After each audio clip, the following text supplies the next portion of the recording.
பிரியமானவர்களே, இயேசுவின் நாமத்தில் உங்களுக்கு என் அன்பின் வாழ்த்துக்கள்.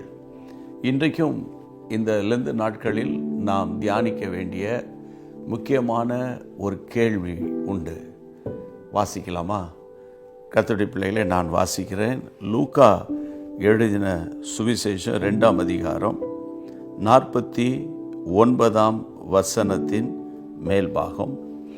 அதற்கு அவர், நீங்கள் ஏன் என்னை தேடினீர்கள்? ஆண்டவர் கேட்கிற ஒரு கேள்வி. நீங்கள் ஏன் என்னை தேடுறீங்க என்று ஆண்டவர் கேட்டார். உலக பிரகாரமாக தாயும் தகப்பனும் ஆகிய யோசேப்பும், அதாவது தாயாகிய கர்த்தருடைய பிள்ளைகளை மரியாளும் ஆண்டவராகிய இயேசு கிறிஸ்துவோடு கூட இயேசுவுக்கு 12 வயதாக இருந்தபோது அவர்கள் பண்டிகையை ஆசரிக்க எருசலேமுக்கு போனார்கள். அவர்கள் திரும்பி போய்க் கொண்டிருக்கிற பாதையில் இயேசுவை திடீரென்று காணவில்லை என்று தேடினார்கள். அந்த சம்பவம் உங்களுக்கு தெரியும். அப்பொழுது அவர்கள் நினைத்தார்கள், நம்முடைய சொந்தக்காரர்களோடு உறவின் முறையாரோடு கூட இயேசு வருவாரா இருக்கும் என்று நினைத்து கொண்டே போகிறாங்க. இன்னும் கொஞ்சம் தூரம் போன உடனே இயேசுவை திரும்ப விசாரிக்கிறார்கள். எங்களுக்கு தெரியாது எல்லாம் சொன்ன பிறகு திரும்பவும் அவர்கள் எருசலேமுக்கு வருகிறார்கள்.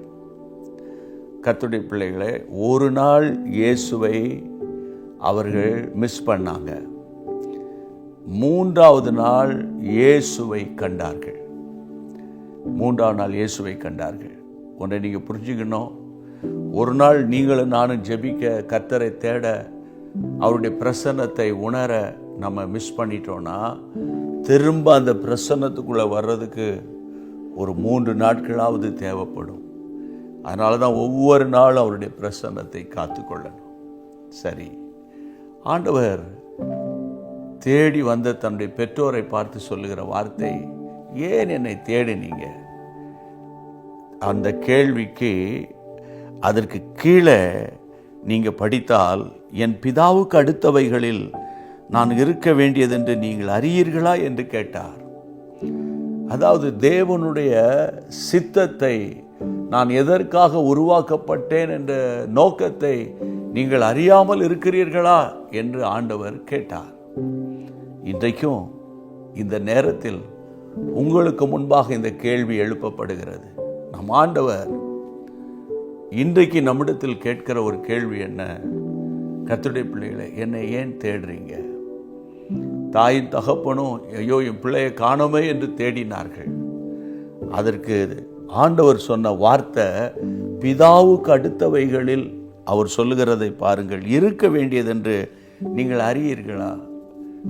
We should know the will of God. தேவனுடைய சித்தத்தை அறிகிற அறிவு நமக்கு முக்கியம்.